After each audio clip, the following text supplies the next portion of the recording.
Hi guys, very long time बाद में video बना रहा हूँ।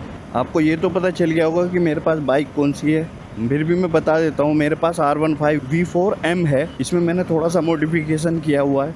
आप देख रहे हो ना, ये हैंडल बार, ये इसमें मैंने हैंडल बार चेंज किया हुआ है। 2023 में ली थी मैंने ये बाइक, और जब से अब तक, मतलब अब जो है 3 साल हो जाएंगे इस बाइक को, जब से मैंने ये बाइक 48,000 किलोमीटर चला चुका हूँ। 3 साल में 48,000। ये इतनी क्यों चल गई? क्योंकि मेरा जो टर्न है ऑफिस जाने का और आने का, वो 120 किलोमीटर का है। अब आप समझ सकते हो कि 120 किलोमीटर डेली चलती है बाइक, और महीने में 26 दिन कंटिन्यूस चलती है 120 किलोमीटर पर डे के हिसाब से। आप काउंट कर लेना कि कितना है। तो उस हिसाब से मेरी बाइक बहुत चल जाती है। मुझे ये समझ लीजिए आप कि एक महीने में ऐसा भी बहुत बार हुआ है कि एक महीने में 3,000 किलोमीटर मेरी बाइक आराम से चल गई।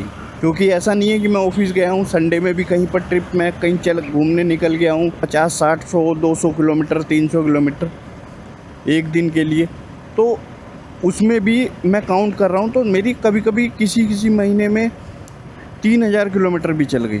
अब आप समझ सकते हो कि 3,000 पर मंथ किलोमीटर चलना बहुत ज़्यादा होता है। और उस हिसाब से मेरी 1.5 महीने में, 1 महीने में सर्विस हो जाती है भाई। क्यों? क्योंकि 4,000 किलोमीटर पूरे हो जाते हैं। और मैं आपको बता दूं, इसकी सर्विस मैं सर्विस सेंटर पे नहीं कराता हूँ, इसकी सर्विस मैं खुद करता हूँ। क्योंकि यार ये समझो ना, अब मैं हर महीने एक सर्विस कराऊँगा तो उसकी कॉस्टिंग क्या आएगी? क्योंकि अब तो पेड बची है सब। जो फ्री वाली थी वो तो ख़त्म हो चुकी। फ्री मिलती कितनी है यार, 4 ही तो मिलती हैं।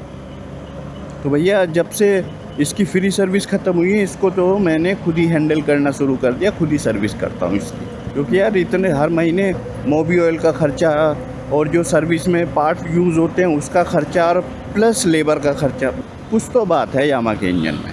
देखो यामा के इंजन में तो है ही है, लेकिन जितनी भी जैपनीज़ बाइक हैं, चाहे वो सुजुकी हो ये होंडा हो, उनकी क्वालिटी तो है। वो भाई स्टैटिक्स पे काम नहीं करते, वो काम करते हैं इंजन पे। ये 50,000 चल गई है, और 50,000 चलने के बाद इसके अंदर only engine oil, mobil oil filter and air filter, सिर्फ 3 पार्ट चेंज हुए हैं हमेशा। और एक बार 38,000 पे इसका मैंने चैन स्प्रॉकेट चेंज किया था। देखो बाइक में 3 चीज़ होती हैं जो कंज्यूमेबल है: tyre, chain Sprocket and brake pad. और ये आप जितना चलाओगे उतना यूज़ होंगी और उतना डिग्रेड होंगी। उनकी तो मैं मेंटेनेंस में गिनती नहीं करता, क्योंकि वो इनका टर्न जो है जल्दी आता नहीं है भाई। चैन स्प्रॉकेट भी अगर बहुत अच्छी रखने वाला है 30, 35, 40,000 किलोमीटर चल जाता है। बहुत अच्छी रखने वाला बता रहा हूँ मैं आपको। जो कोई चेक ही नहीं करता अपनी चैन को, तो उसका मैं नहीं कह सकता। वो 20,000, 18,000, 15,000 पे भी उतार देगा। झटके मार के चलाना है, ये करना है। तो भाई जो स्मूथ राइड करते हैं उनकी चैन चल जाती है। ये टायर के साथ भी है। आप स्किड कर रहे हैं, आप जो है बर्नआउट कर रहे हैं, तो भैया आपका टायर कितना ही चलेगा। मैंने अपना टायर जो है चैन स्प्रॉकेट के बाद चेंज किया है, मतलब 15 दिन के अंदर मैंने अपना टायर भी चेंज किया। क्योंकि वही अप्रॉक्स 40,000 के आसपास मैंने अपना टायर चेंज किया। रही ब्रेक पैड, देखो ब्रेक पैड की कंडीशन ये है कि ब्रेक पैड आगे वाले जो है R15 के, वो कम घिसते हैं अकॉर्डिंग टू रियर वाले के। लेकिन जो रियर वाले हैं, अगर आप उसको सर्विस सेंटर से डलाते हैं तो उसकी कॉस्टिंग आती है 1,000 रुपये। लेकिन मैं इसमें आफ्टर मार्केट डलवाता हूँ। डलवाता क्या, खुद ही डालता हूँ। वो मुझे पड़ते हैं मात्र 120 या 130, 40 रुपये के। ठीक है, वही मैं जब से मैंने बाइक ली है, ओरिजिनल वाले जब घिसे उसके बाद सिर्फ वही मैंने डलाए। सर्विस सेंटर से मैंने आज तक पीछे वाले डलवाए ही नहीं है। रहे आगे वाले की बात, ये ओरिजिनल होते हैं, ये सेंटर के ही डलवा लेता हूँ, क्योंकि ये ज़्यादा कॉस्टिंग इनकी नहीं आती। 400, 450 रुपये के आते हैं, और ये चलते भी अच्छे हैं। आगे वाले यूज़ होते हैं ज़्यादा, लेकिन चलते भी ज़्यादा हैं। लेकिन पीछे वाले के साथ समस्या क्या है, उसे यूज़ करो मत करो, वो चलेंगे वही 7,000 8,000 बस इतने ही चलते हैं। क्योंकि मैं आपको दिखाऊं, मैं हमेशा देख रहा हूँ, मेरा पैर हमेशा ऐसे रखा होता है, मैं ब्रेक के ऊपर कभी भी पैर नहीं रखता हूँ और मुझे ज़रूरत भी नहीं पड़ती है। आप मेरी स्पीड कंटिन्यू देख रहे हो, मेरी कंटिन्यूस यही स्पीड होती है 60-65, क्योंकि यार इतना ट्रैफिक है तो आप क्या ही भगाओगे, फिर आपको ब्रेक ही मारना है। तो इसीलिए मैं इसको बिल्कुल ऐसे ही चलाता रहता हूँ, ब्रेक मारने की ज़रूरत ही नहीं पड़ती। तो ये तो रहा 3 चीज़ का खर्चा जो कंज्यूमेबल है। इसके अलावा मैंने आज तक इसके अंदर कोई भी चेंजिंग नहीं करा है, ना ही मैंने इसमें कुछ डलवाया है। क्लच पेट भी ओरिजिनल है, इंजन मतलब आज तक स्क्रू ड्राइवर तक नहीं लगा है, ये समझ लो। तो बस भैया मैं यही कह रहा हूँ कि भैया देखो, यामा का इंजन रिलायबल है, लेकिन आप उसको मेंटेन रखते हो तब रिलायबल है। अगर आपने इसके साथ थोड़ी भी ऊंच नीच करी ना तो ये बुरा मान जाता है, फिर तो इसको पैसे चाहिए।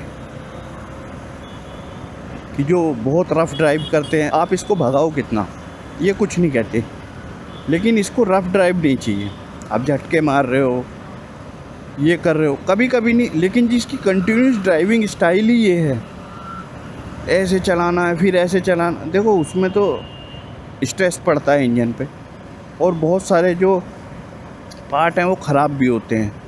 तो भैया मैं तो इसी हिसाब से चलाता हूँ कि भाई मुझे तो डेली चलाना है।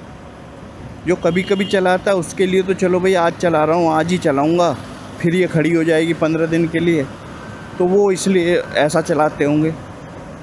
लेकिन भैया मेरे साथ ज़रा उल्टा है, मेरी तो 120 किलोमीटर मुझे डेली आना जाना है, और मैं कितना स्मूथ जा सकता हूँ और कितना स्मूथ आ सकता हूँ वही मैं सोचता हूँ बस, कि मैं अपना टाइम पे चला जाऊँ और टाइम पे अपने घर आ जाऊँ, बस मेरी स्पीड यही रहती है। मैक्सिमम अगर मैं गया कि बहुत जल्दी है, ऐसे ट्रैफिक में बता रहा हूँ, अगर खुला है तो वो बात अलग है, लेकिन अगर ऐसे ट्रैफिक में भी बहुत मुझे लेट हो गया है किसी दिन, तो मैं 80 85 90 तक चला जाता हूँ।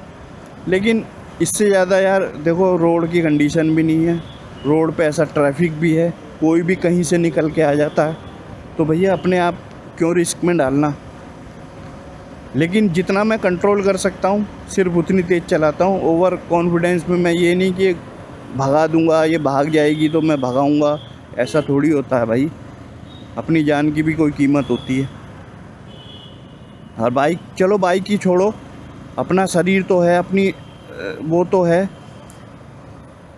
तो भैया देखो, मैं तो ये कहता हूँ कि आप जो है सेफ चलो, सुरक्षित चलो, और दूसरों को भी सुरक्षित रहने दो।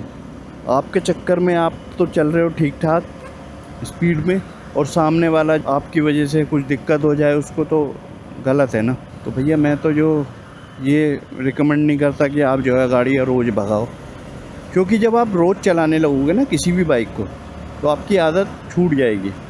आपको कभी कभी बाइक मिलेगी ना, आप दौड़ाओगे, लेकिन जब आपको चलाना ही है 100 किलोमीटर 120 किलोमीटर डेली मिले ना आपको, तो जैसे मैं चल रहा हूँ वैसे ही मिलेगा। मैं भी शुरू में इसको जो है अच्छी खासी भगाई है, लेकिन एक टाइम के बाद ये हो गया, डेली जो है कांस्टेंट स्पीड पे चलो, बढ़िया है। इससे हम भी सुरक्षित हैं और बाइक भी सुरक्षित है। तो जिसकी वजह से 50,000 चल गई नो मेंटेनेंस के साथ। नो मेंटेनेंस तो नहीं, मतलब ब्रेक पैड टायर वगैरह का तो खर्चा है, लेकिन वो तो बहुत टाइम के बाद आता है। अब आप ये देखो कि और एक्सपेंस लोगों के कैसे आते हैं, कभी कुछ हो जाता है, कभी कुछ हो गया, इंजन में प्रॉब्लम आ गई, कभी कुछ टूट गया, कभी ये हो गया, कभी वो हो गया, मतलब बहुत सारी कंडीशंस हैं। कुछ ना कुछ बाइक में प्रॉब्लम आती रहती है, और उनकी बाइक चलती भी नहीं है। और मेरी बाइक इतनी चलती है, उसके बाद भी मेरी जो मेंटेनेंस है वो जीरो है, क्योंकि मेंटेनेंस में आप ऑयल चेंज कर रहे हो, ये मेंटेनेंस नहीं है। मेंटेनेंस आता है अगर कोई पार्ट, स्पेयर पार्ट्स बाइक का ख़राब हो गया हो, इंजन रिलेटेड, एक्सटर्नल पार्ट नहीं कह रहा हूँ मैं, इंजन के पार्ट। क्योंकि जब इंजन खुलता है ना, तो यार बहुत दुख होता है भाई। इंजन खुलना मतलब कि अब ये समझो एंड हो गया है, अब इस इंजन में कुछ नहीं बचा है। क्योंकि जो कंपनी का ओरिजिनलिटी होती है ना इंजन के साथ, वो ज़िंदगी में कभी नहीं आती। जब आप इंजन रिपेयर कराते हो ना, टाइमिंग चेन और ये सब तो नॉर्मल है कि ख़राब हो जाते हैं, क्लच प्लेट इनमें कोई दिक्कत नहीं आती।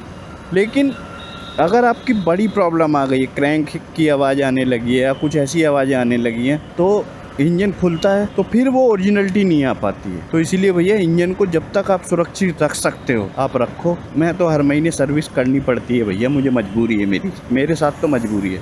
अब ये देखो भाई साहब, पता नहीं कहाँ ही जाना है उस बंदे को। और मैं रोज़ नोटिस करता हूँ कि जो बहुत तेज़ जा रहा था ना, वो मुझे आगे ही मिल जाता है, जाम में खड़ा हुआ। क्या फ़ायदा हुआ। अगर आपको इसका हैंडल बार का जो मॉडिफिकेशन है, इसका वीडियो मैंने पहले बनाया था, आप देख सकते हैं, चेक कर सकते हैं उसका। अगर आपके पास भी R15 है और आप ये हैंडल बार लगाना चाहते हो, ये देखो मस्ती ले रहे हैं। मैं ये चाहता हूँ इसकी क्लच प्लेट में कम से कम 80,000 90,000 पे बदलूँगा। देखो पहले से थोड़ा सा तो फ़र्क आया है, पिकअप में थोड़ा सा फ़र्क आया, मतलब मान के चलो 18-20 का फ़र्क आया है। पहले 20 थी, अब 18 है पिकअप बाइक का। क्लच प्लेट वीक तो होती, देखो चलेंगी तो वीक तो होंगी, ऐसा तो नहीं है हमेशा नहीं रहेंगी। तो क्लच प्लेट वीक तो हो गई है, लेकिन इतनी वीक नहीं हुई है या ऐसी कंडीशन नहीं हुई है कि ये चल ही नहीं पा रही है। भाई अभी भी मस्त चलती है, पूरा पिकअप आता है, पूरे आरपीएम के साथ, बिल्कुल एक्यूरेट जैसे पहले चलती थी वैसे ही है। हाँ ये है कि थोड़ा सा अगर मैं एकदम एक्सीलेटर देता हूँ तो वो वाला पिकअप नहीं आता है। अब थोड़ी देर में ही तो पिकअप पकड़ेगा ना। मैं ओवर एक्सीलेटर ना देके बिल्कुल कांस्टेंट एक्सीलेटर दूंगा, जैसे अभी मैं दे रहा हूँ, देखो ऐसे। अब मुझे चलना ही 60-65 चलना है, तो क्या दिक्कत है भाई, इतने में तो चल ही रही है ना, मुझे क्या दिक्कत है। और अभी मैं आपको अपना माइलेज दिखाऊं भाई, 60.1, 60 का एवरेज दे रही है भाई आप देख भी रहे हो ना मैं चलाता कैसे हूँ। मैं आपको जूम करके दिखाता हूँ, देख रहे हो 60 का एवरेज दे रही है भाई। अगर मैं इसे कहीं भी ब्रेक ना मारूँ तो भाई मैं इससे बढ़िया अच्छा खासा एवरेज लेता हूँ। कौन कहता है यार R15 एवरेज नहीं देती, भाई यहाँ देखो ना एवरेज ऐसे देती है एवरेज। भाई यहाँ तो ट्रैफिक होता ही है, क्योंकि चारों तरफ से लोग जो है ना यहीं पर आते हैं, इधर से भी आ रहा है, कोई गाजियाबाद से है। ये दिल्ली के लिए रास्ता है, और यहाँ से जो सीधे जाएंगे टी पॉइंट आएगा, वहाँ से राइट में दिल्ली, लेफ़्ट में नोएडा आना है, लेफ़्ट। हम इधर से निकल जाते हैं शॉर्टकट। भाई लोगों को बताना कि ऑडियो और वीडियो की क्वालिटी कैसी आ रही है, और अगर आपको वीडियो अच्छा लगा हो तो प्लीज़ चैनल को लाइक करो, सब्सक्राइब करो। अगर आपका कोई भी डाउट हो या कोई भी आपका सवाल हो तो आप कमेंट सेक्शन में पूछना, मैं उसका आंसर ज़रूर दूंगा। कि अगर आपके पास कोई R15 है, उसमें आपको कोई प्रॉब्लम आ रही है, तो आप उसके लिए भी मुझसे पूछ सकते हो। इस वीडियो में इतना ही, मिलते हैं किसी और नए टॉपिक के साथ, नए वीडियो के साथ। Okay, take care, bye bye.